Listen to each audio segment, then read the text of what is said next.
नमस्कार स्टूडेंट्स, कैसे हैं आप सब लोग। आप सबका एक बार फिर से स्वागत है Byju's exam prep IAS Hindi के यूट्यूब चैनल पर। आज की इस बड़ी खबर में हम लोग चर्चा करेंगे यूएस ताइवान संबंधों के ऊपर और एक चीन नीति यानी कि वन चाइना पॉलिसी के ऊपर। अब देखिए ये चर्चा में क्यों है।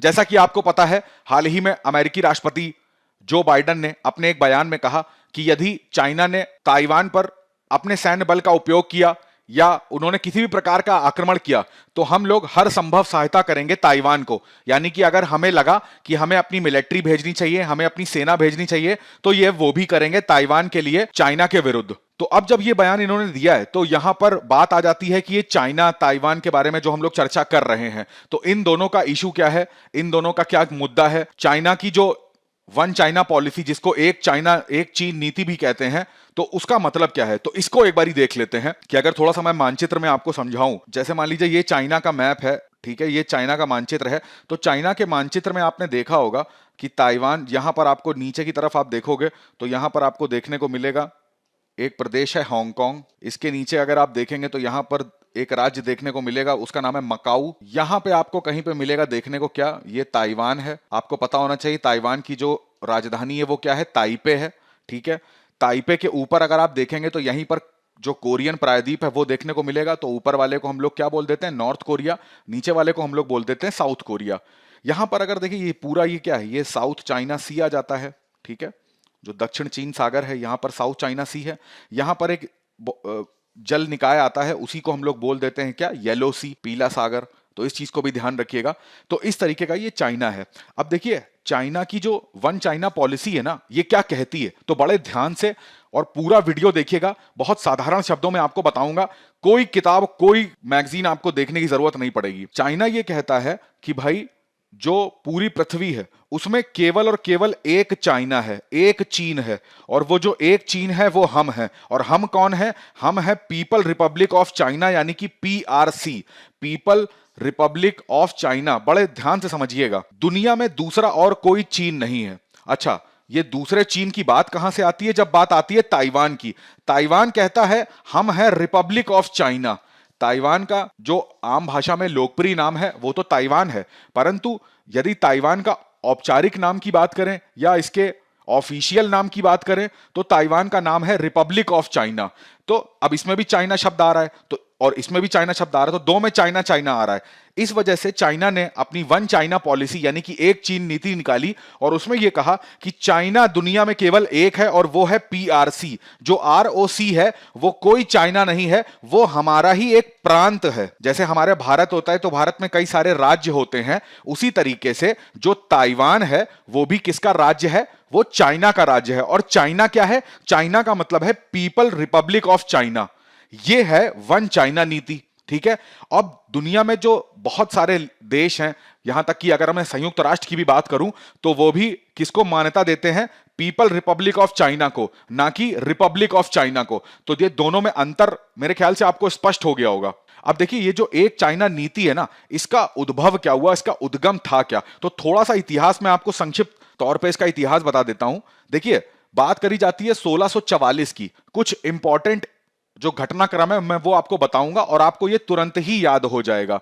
यहां पर आपको पता है कि चाइना के ऊपर किस वंश का शासन था, चिंग वंश का। ठीक है, तो ये बात कर रहे हैं हम लोग 1644 की। अब यहां पर चूंकि ये भी राजतंत्र रहा है, अब जहां पर भी क्रांतियां होती हैं तो वो एक राजनीतिक अवसंरचना को बदल के दूसरी राजनीतिक अवसंरचना का विकास करती हैं। तो जहां पर भी राजतंत्र रहेगा तो लोग एक ना एक समय के बाद उस चीज से परेशान हो जाते हैं, और परेशान होने के बाद फिर वहां पर क्या होती है, वहां पर होती हैं क्रांतियां। तो जब 1644 में चिंग वंश का शासन था ना, तो उसके बाद एक क्रांति होगी। इस क्रांति, ये क्रांति को बोलते हैं, आपने नाम सुना होगा, चिन्हाय क्रांति। चिन्ह क्रांति भी कई जगह बोला जाता है, जो भी सही उच्चारण है वो आप समझ लीजिएगा। तो चिन्हाय क्रांति मैं यहां पर यूज कर रहा हूं शब्द। तो 1911 में ये चिन्हाय क्रांति होगी, और चिन्हाय क्रांति आएगी तो जाहिर सी बात है जो वहां पर राजवंश है वो क्या हो जाएगा, चिंग वंश की समाप्ति हो जाएगी। चिंग वंश की समाप्ति के बाद ना यहां पर एक सरकार आएगी जो लोगों के द्वारा चुनी गई होगी। उसी सरकार को क्या बोलते हैं, उसी सरकार का नाम था कामिक तांग। ठीक है, तो कामिंगतांग पार्टी भी थी। अब ये पार्टी कैसी है, इसकी विचारधारा कैसी है, ये राष्ट्रवादी पार्टी है। राष्ट्रवादी का मतलब है ये एक लोकतांत्रिक पार्टी है। जाहिर सी बात है ये सब चीजें एक दूसरे से कनेक्टेड हैं।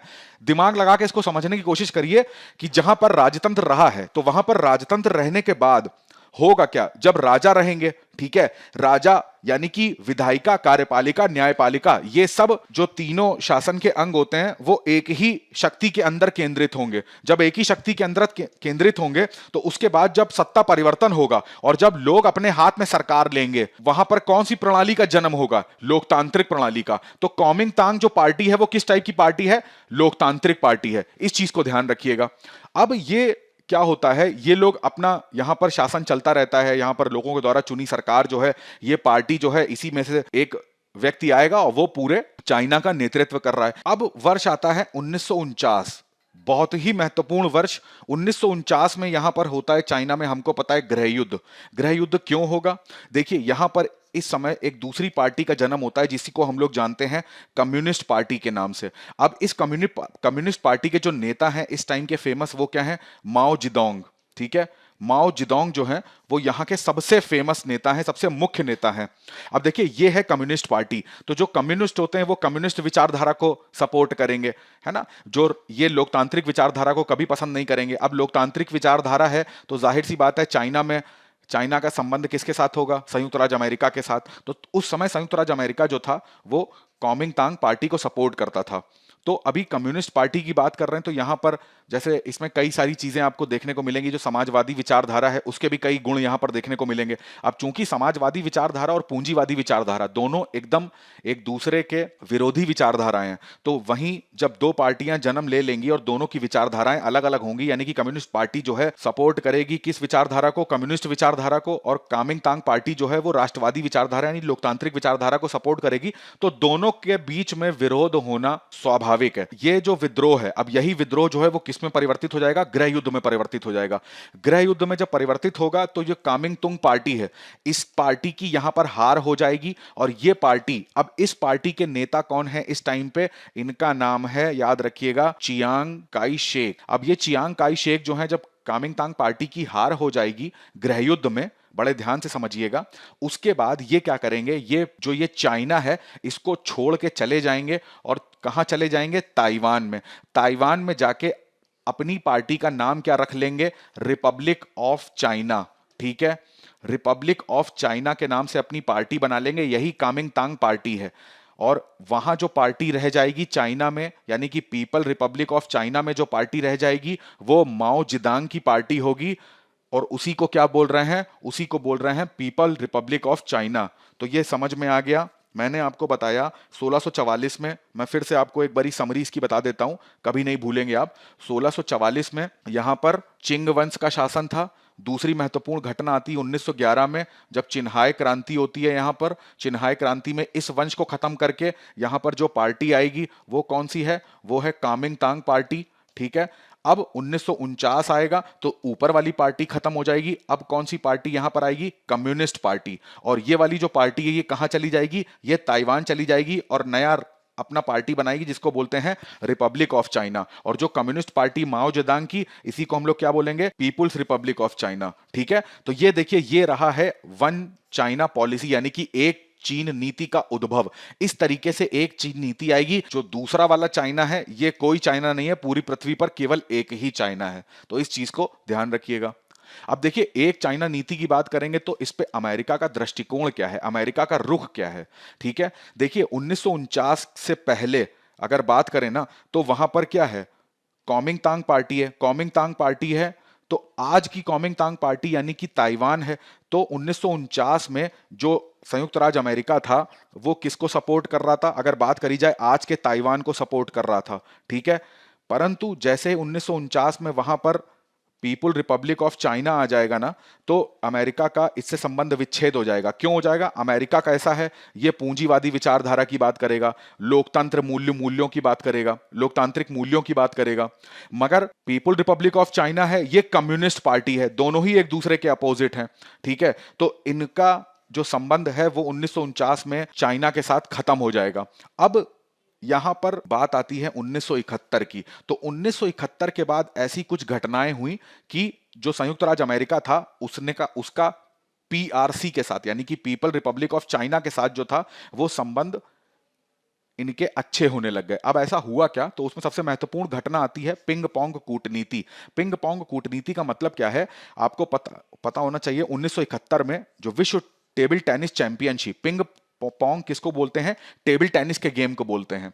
तो 1971 में जो विश्व टेबल टेनिस चैंपियनशिप थी ये जापान के नगोया में हो रही थी, ठीक है। तो अमेरिका की टीम भी वहां पर गई थी, चाइना की टीम भी आई थी। तो जब अमेरिका चाइना की टीम वहां पर, ये पूरे विश्व की टेबल टेनिस चैंपियनशिप थी। तो अब हुआ क्या कि एक बार जो अमेरिका है इसके एक टेबल टेनिस प्लेयर थे, उनका नाम था ग्लेन कोवान। इस चीज को याद रखिएगा, ग्लेन कोवान, ठीक है, ग्लेन। तो ये जो ग्लेन थे ये अपनी प्रैक्टिस कर रहे थे, जैसे बाकी खिलाड़ी प्रैक्टिस करते हैं वैसे ये अपनी प्रैक्टिस कर रहे थे।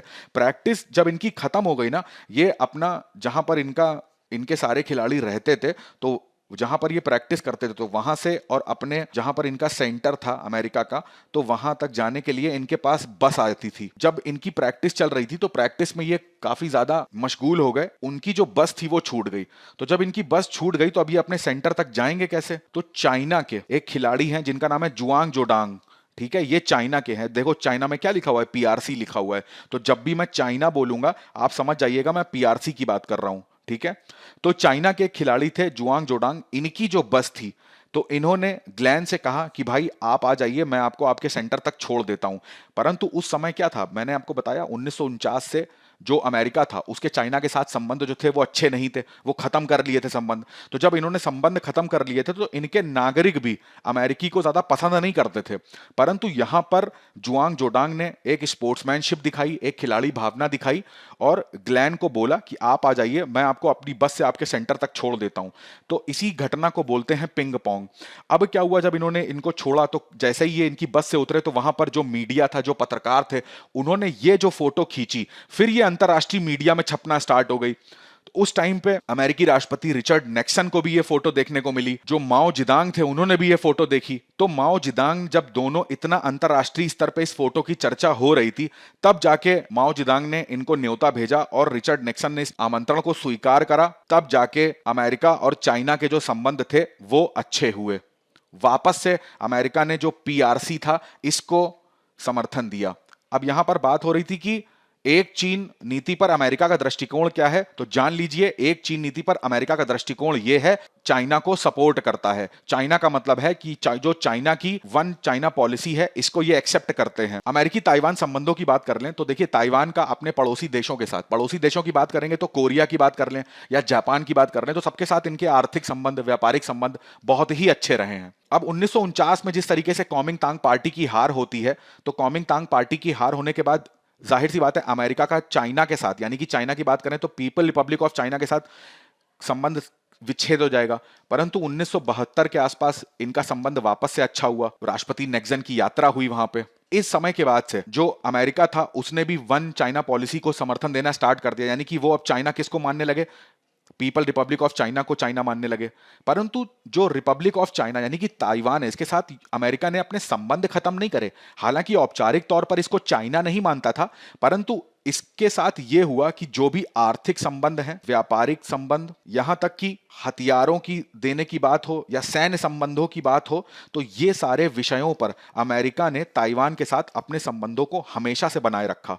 यहां तक कि अमेरिका इस चीज के लिए भी प्रतिबद्ध है कि भाई अगर कल को ताइवान में कोई भी विद्रोह होता है या ताइवान के लोगों की सुरक्षा की बात आती है तो वहां पर ये इनकी पूरी तरीके से सहायता करेंगे, ऐसा कहना है अमेरिका का। तो अमेरिका ताइवान संबंध आज के समय में। अब अगर अपने प्यारे भारत की बात करें कि भारत का क्या दृष्टिकोण है इस पे, तो भारत पूरी तरीके से चाइना जो है, चाइना की एक नीति को फॉलो करता है, एक नीति का सपोर्ट करता है। परंतु इसी के साथ साथ भारत यह भी अपेक्षा करता है कि जिस तरीके का चाइना हमारे सीमा विवाद की बात हो जाए, जिस तरीके से घुसपैठ करता है या जो भी हमारी उसके साथ झड़प होती है सीमाओं पर, तो उसको कंट्रोल करना सीखे। पाकिस्तान आधारित आतंकवादियों को जब भी हम संयुक्त राष्ट्र में जाके उस पर वोटिंग होती है तो वो हमेशा भारत के अगेंस्ट वोट करता है। या बात करी जाए जब भी अरुणाचल प्रदेश के मुद्दे को लेकर यहां भारतीय प्रधानमंत्री जाएं, दलाई लामा का आगमन हो, तो वो इस चीज का विरोध करते। इन सारे विषयों पर भारत का सीधा सा कहना है कि भाई अगर हम आपकी वन चाइना पॉलिसी को सपोर्ट करते हैं तो आपको भी हमारी संप्रभुता पर का सम्मान करना चाहिए और हमारी संप्रभुता को स्वीकार करना चाहिए। तो हमारे चाइना के साथ संबंध मधुर और हो सकते हैं यदि वो इन विषयों पर भारत के साथ बैठकर एक बातचीत के तौर पर इन विषयों को जल्दी से जल्दी सुलझाने का प्रयास करे। ठीक है। दूसरी एक चीज आज की न्यूज में और इंपॉर्टेंट है कि आपको पता है कि चाइना की तरफ से एक मिलिट्री लीक हुआ है, उनका एक मिलिट्री डॉक्यूमेंट भी लीक हुआ है जिसका नाम था DY-2022। यहां पे DY का मतलब क्या है? डी का मतलब था डोंग और वाई का मतलब था यांग। डोंग यांग का मतलब, इसका मतलब होता है कि एकत्र करना, एकत्रित करना या मोबिलाइजेशन करना। ये लोग क्या कर रहे हैं? ये लोग अब इस ऑडियो में था क्या, ये पूरा 1 घंटे के आसपास 57 मिनट का एक ऑडियो है। इसमें यह बताया जा रहा है कि जो चाइना सरकार है वो तैयारी कर रही है किसके ऊपर? ताइवान के ऊपर हमले के लिए। ठीक है। और इस हमले में लगभग लगभग 1.5 लाख चीनी सैनिक हैं, उनका इस्तेमाल करा जाएगा और 900 प्लस कुछ जहाज हैं, इनका इस्तेमाल करा जाएगा। तो ऐसा एक महत्वपूर्ण ऑडियो लीक हो गया है। उस मीटिंग में क्या बातचीत हो रही थी, तो इस वजह से भी ये जो विषय था वो चर्चा में आ गया। चलिए, मैं आशा करता हूं आज का वीडियो आपको बहुत अच्छे से समझ में आ गया होगा।